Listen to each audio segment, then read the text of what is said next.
नाज़रीन ज़िक्र कयूं त हैदराबाद जे इलाइक़े डीपलाई कॉलोनी वेझो कमर्शियल खोटराईअ दौरान इंसानी ढांचा हथ अचण बाद पूरे इलाइक़े में डहकाव पखिड़िजी वियो आहे। तफ़सील ॾिसूं था नसीर चने जी हिन रिपोर्ट में। कासमाबाद तालके जे इलाइक़े डीपलाई कॉलोनी वेझो मज़दूरनि पारां खोटाईअ दौरान ज़मीन मां 3 इंसानी ढांचा हथ अचण ते पूरे इलाइक़े में डहकाव पखिड़िजी वियो आहे।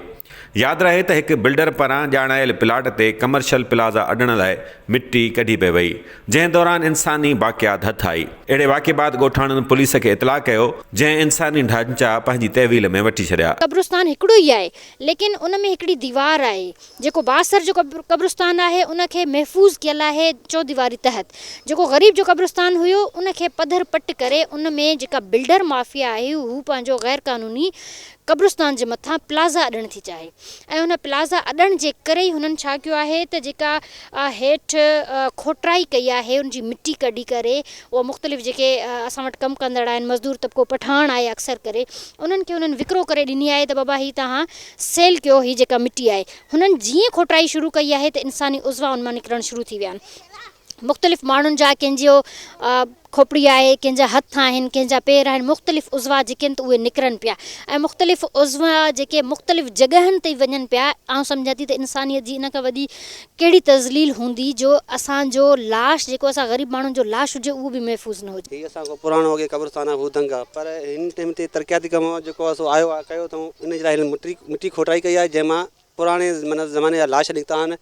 जेको असां हिते आया थिए महिमान खणी सवा, हाणे हिते वेझो कब्रिस्तान कोन्हे, असां हिते उनखे जॻह ॾियूं था। इंसानी जेको आहे सो हाणे मुस्लमान आहे, हिंदू आहे, केर बि आहे, असां वरी इंसानी नाते ते कोशिशि कयूं था हिनखे माना पूरे छॾियूं। ॻोठाणनि इल्ज़ाम हयो त हथ आयल इंसानी ढांचनि खे दफ़नाइण बदिरां पुलिस पंहिंजी तहवील में वठी अणॼातल हंधि खणी वई आहे। ॻोठाणनि जो चवणु हो त हुननि इंसानी ढांचनि खे ॿीहर दफ़नाइण लाइ बिल्डर तोड़े ॿियनि माण्हुनि खे चयो, पर हुननि इंसानी ढांचा ॿीहर दफ़नाइण खां इनकार करे छॾियो।